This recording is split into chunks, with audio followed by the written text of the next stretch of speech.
इनकी पढ़ाई ही single digit में हुई है।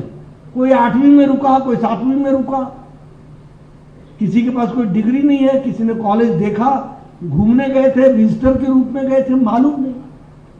तो ऐसे लोगों के साथ विकास की चर्चा करना बहुत कठिनाई है, हमारी बड़ी दिक्कत होती है। पार्लियामेंट में भी बहस करने में बड़ी दिक्कत आती है, किसके सामने हम बोल रहे हैं। अब मैं कहना नहीं चाहता, लेकिन बीन बजाएं तो बजाएं किसके सामने। ये स्थिति आकर के खड़ी हो गई।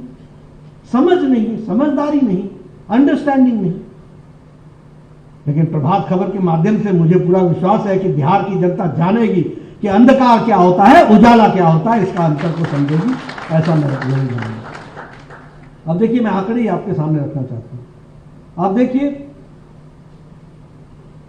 प्रधानमंत्री गरीब कल्याण अन्न योजना के कारण 25 करोड़ लोग मल्टी डायमेंशनल पॉवर्टी से बाहर निकल करके आ गए, और बिहार में 3.77 करोड़ लोग बीपीएल से ऊपर उठ करके निकल करके आ गए, मल्टी डायमेंशनल पॉवर्टी से बाहर आ गए। आयुष्मान भारत, हम 62 करोड़ लोगों को 5 लाख रुपए प्रति वर्ष के हिसाब से उनकी जीवन सुरक्षा के लिए, रक्षा के लिए, स्वास्थ्य के लिए दे रहे हैं। और 62 करोड़ में 5.5 करोड़ बिहार के लोग हैं जिनको इसकी सुविधा मिल रही है। आज लगभग 4 करोड़ आयुष्मान कार्ड बट चुके हैं। उसी तरीके से जल जीवन मिशन में 1 करोड़ 60 लाख लोगों को हर घर नल, हर घर जल से जोड़ दिया गया है। अभी आप लोग शायद भूल गए होंगे, लेकिन मैं जब था तो यहां इन्वर्टर, यहां बैटरी, याद है ना, और वो हर घर के आगे जो सामर्थ्यवान थे वो बड़ा जनरेटर चलाते थे, हर दुकान के आगे ढर ढर। आज भूल गए होंगे। 24 घंटे शहरों में बिजली है, 24 घंटे गांव में बिजली है। इस तरीके से बदला हुआ बिहार। और इसीलिए मैं कहता हूं, अगर मैं बात करूं किसान सम्मान निधि की, 12 करोड़ में 86 लाख किसान यहां के हैं, जिनको बिहार के हैं, जिनको इनसे जोड़ा गया है। जनधन अकाउंट में जहां 56 करोड़ है, उसमें से लगभग 6 करोड़ बिहार के लोग हैं जिनको जोड़ा गया है और उनको आगे बढ़ाया गया है। मैं यहां ये भी चर्चा करना चाहूंगा, ये इंडिया अलायंस वाले यहां आकर के चर्चा करते हैं, हम एक हैं, हम एक हैं। रेवंत रेड्डी ने बिहार को गाली दी कि नहीं दी? स्टालिन ने बिहार को गाली दी कि नहीं दी? राज ठाकरे ने बिहार को गाली दी कि नहीं दी? चरणजीत सिंह चन्नी ने बिहार को गाली दी कि नहीं दी? तेजस्वी ने क्या जवाब दिया? राहुल आए थे, उन्होंने क्या जवाब दिया? ये बिहार की अस्मिता की लड़ाई लड़ेंगे? ये इस तरीके से बिहार की अस्मिता की लड़ाई लड़ी जाती है? ये लोग सिवाय स्वार्थ के कारण, कुर्सी के प्रति लालच, सत्ता के भूखे, इससे ज्यादा ना इनका विजन है ना मिशन है। इस बात को समझ लेना चाहिए। यही इनका विजन है, यही इनका मिशन है, इसी के लिए काम कर रहे हैं। इनको बिहार की जनता या भारत की जनता से क्या लेना देना? चाल चरित्र चेहरे से पता चल जाता है कि किस तरीके के लोग हैं ये। अभी ये एसआईआर लेके आ गए, स्पेशल इंसेंटिव रिवीजन पर बोलने लगे। अरे भाई, ये राहुल गांधी थे ना जिन्होंने 3 फरवरी 2025 को बोला कि 70 लाख वोट, नए वोट महाराष्ट्र में ऐड हो गए। ये 7 फरवरी को बोला इन्होंने कि 29 लाख नए वोटर जुड़ गए। पता नहीं इनका मैथमेटिक्स कैसा होता है, 7 से 29 पहुंच गया, कोई पूछता नहीं है इनसे। 9 जुलाई को बोला इन्होंने कि 1 करोड़ नए वोटर जोड़ दिए गए। अब सच में पढ़ाई कितनी होती है मालूम नहीं मुझे, जानकारी कितनी होती है मालूम नहीं, कौन सा आंकड़ा कहां से उठा करके ले आते हैं। यानी 70 लाख से शुरू हुए और 1 करोड़ पर पहुंच गए।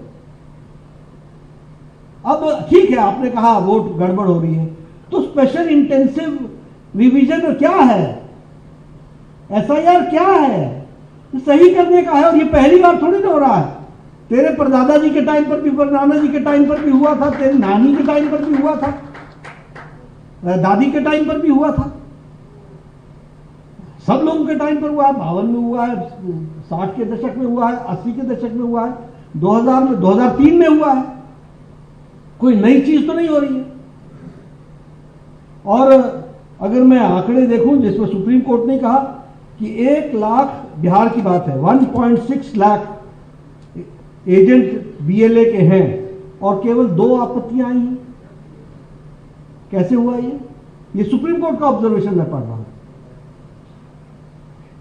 और मैं तो ये कहूंगा कि एक अंग्रेजी में कहावत है, a bad craftsman blames his tools, और हिंदी में कहावत है, नाच ना आवे आंगन टेढ़। चुनाव लड़ना ना आए, जनता का आशीर्वाद न मिले तो इलेक्शन कमीशन को दोषी ठहरा दो। आपको कहा गया इलेक्शन कमीशन का एफिडेविट फाइल करो, आपने फाइल किया? आपने पहले ईवीएम की बात छेड़ी, आपको कहा गया कि आओ और ईवीएम को टेस्ट करने के लिए यहां पर प्रमाण दो और हमारे ईवीएम को टेस्ट करो। आप गए? यह गैर जिम्मेदाराना विपक्ष है, इररिस्पॉन्सिबल विपक्ष है।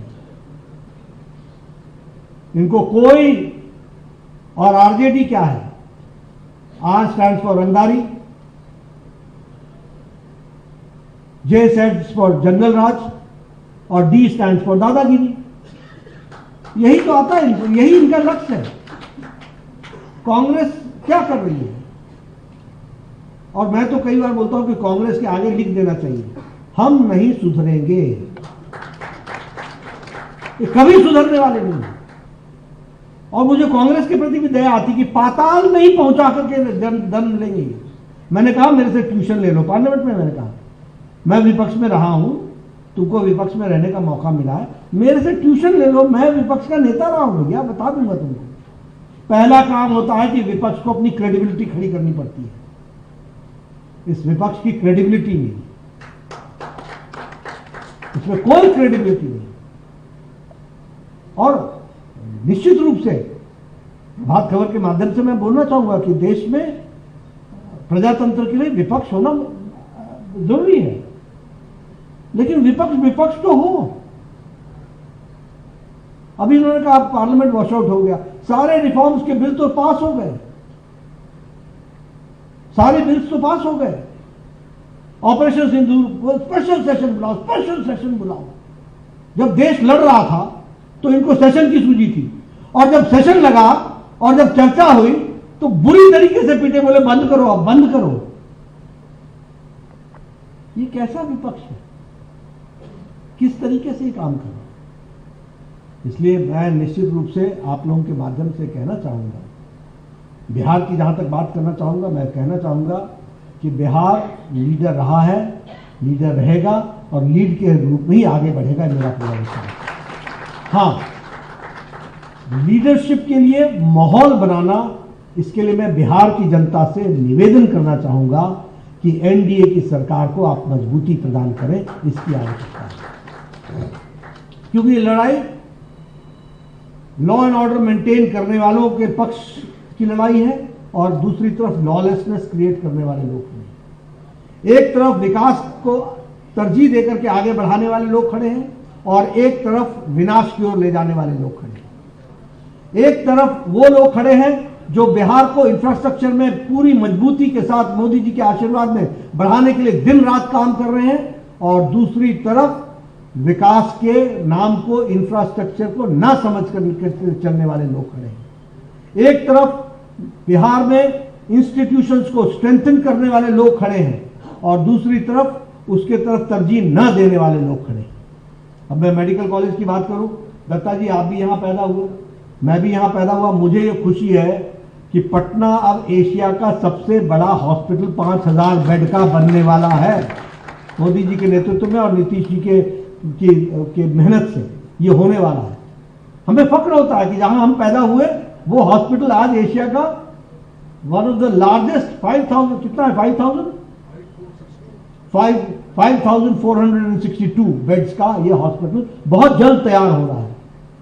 11 मंजिल की तो इसकी कार पार्किंग है। मौका लगे तो देखिए आपके पटना में क्या क्या काम हो रहा है।